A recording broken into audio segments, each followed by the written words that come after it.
Good day, forum friends. Today's conversation will be with noted EdTech expert Phil Hill. Phil, welcome to the Presence Forum podcast. Thanks for making time to join us today. I'm looking forward to the conversation, and thank you. Hey, when we're talking about the future of distance education and online learning, we're looking for experts in that field. You are, by definition, an expert in educational technology. So it made sense for us to dial you into this conversation and get it going. So with that, I'm going to start us out with a broad question. What's the most significant technological advancement that you believe will reshape online learning in the next 5 to 10 years? Well, it's hard to not answer that with generative AI. I mean, because quite honestly, it's by far the most interesting technology. But I'd put it in the context of the Achilles heel of distance education is student engagement.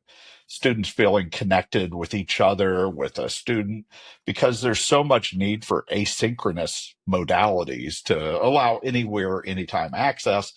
But the thing that suffers or is the most challenging to solve is student engagement. Right. So it's specifically looking at generative AI in two regards. One is directly on engagement. I think there's a real opportunity to use that to make students feel connected with each other, even if it's asynchronous. Right. And it could be back and forth with something that appear. I don't know if it's going to be avatar or just using AI to enable different time frames, but something to apply to the student engagement.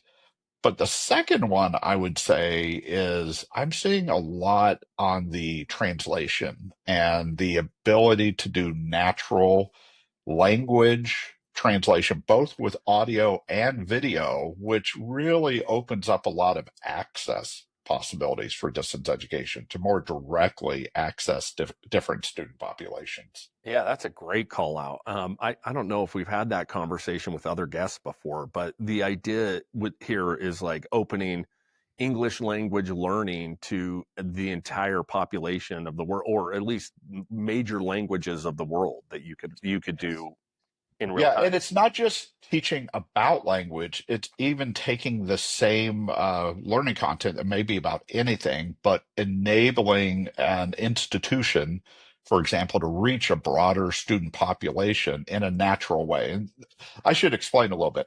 We've obviously had closed caption type Right. translations, stuff like that. But the thing that you have to note is, first of all, it forces you to read down at the bottom. It's you're not getting the same tone of the person speaking, et cetera. And so what you're getting now, and I really saw the first great example of this at ASU GSV, is the ability to mimic the speaker's tone and pacing and translation so that it looks like, for example, I'm speaking in French or Spanish when Right. I'm not. Right. And then this week, added to that, Google at the Google I/O event, they introduced something within Google Meet to do the audio portion of this in real time. So you could actually have a synchronous session in multiple languages and overcome that language barrier. So I just think Amazing. there's a real access opportunity here that's opening up with these new tools.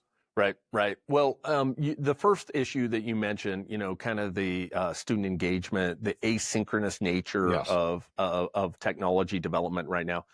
Tell me about, we've all talked about regular and substantive interaction, and what does that mean when it comes to generative AI? What does it mean when it comes to the future of technology in education? Do you see a path forward with regular and substantive? If yes, what does that look like? Well, we don't know the answer is the challenge because, I mean, there was an update on regular and substantive interaction in 2019 on the regulatory side. So you could argue that's pretty good for policy to get up to 6 years old. Yeah. Um, and it hasn't dealt with the possibilities that we have here. So in the near term, I think it will be a barrier. It'll make it more difficult to address this engagement opportunities, and you'll have to slow down because of regulatory issues. But over time, I do think it'll catch up. So the biggest open question is if somebody tries to if replace and use an avatar as the main, interaction point for a student and you're using it that pretty clearly is going to have a problem until we redefine the regulations Right. again. But I think there's a lot of opportunity even beyond there because you could just inject it in what normally would be a homework or a lab, but it can be a more interactive homework or lab now. And it's not replacing interacting with Yeah. faculty or a Right. teaching assistant. So I think it fits in, but there will be some barriers, particularly in the near term. But long term, I'm bullish, but short term, there will be some challenges. There will be some challenges for sure. And I like your point. The 6 year lag is like, well, it's pretty That's pretty good. significantly. Yeah. Yeah, we're narrowing the gap a little bit Yes. on that lag. Well, but it brings up another question that probably deserves a little bit of our attention, and that is, what is the role of faculty, moving forward? What does technology do to the traditional faculty role? Will that become unnecessary, or is there always room for, or must there always be a human that is, directing learning? Well, if you look at the problem I'm describing, it's students feeling like they belong as part of a class, that engagement. And from that regard and from the course design, I just think there's always going to be a role for a human. But where the mistake comes in is trying to apply the same role. And the classic example is still trying to think about lectures is the way for an instructor to be involved. So I do think that it's not removing the need for a human in the loop, but I do think it's going to accelerate the changing of the role of what they play. And I'll Yeah. mention one other non AI technology, and that's just simple what we're doing right now, synchronous video discussions and the ability to record them. There were a lot of criticisms of Zoom University during COVID, but one of the good things that happened is it's just now so easy. And that is an additional tool that you can use for engagement and for instructors to be directly involved in that, even within an asynchronous course. Yeah, So absolutely. I still believe that the humans in the loop have a very big role. It's just not the same role.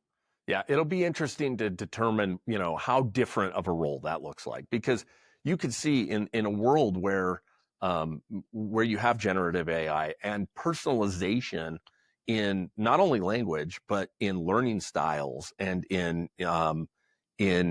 just effective teaching, when that can happen at such scale that a human could never, pull that off.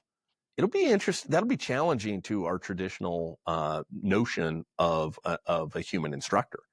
I Sure. mean, And it's interesting you mentioned scale because a lot of the technology possibilities around distance education is to enable scale. But that doesn't mean a human is losing all connections. It can actually increase connections. So I think a lot of technology can be the eyes and ears of an instructor um, for a larger class and actually have greater interactions in seeing what their students are doing and giving quick feedback. So I think there's a lot of scale possibilities by that whole metaphor of becoming the eyes and ears of an instructor. right? Yeah, absolutely. Well, I want to finish with one last question. Let's talk about this topic. About a month ago, I think late April, the White House issued another executive order on artificial intelligence. This was artificial intelligence in education. And many of our listeners will be familiar with this, but we're going to focus on this at the President's Forum in the month of June. We're talking about, what does this mean? Where is the administration on AI in education? Are they doing the right thing? If not, what should they be doing? Anyway, I just wanted your thoughts on that executive order. What do you think about it?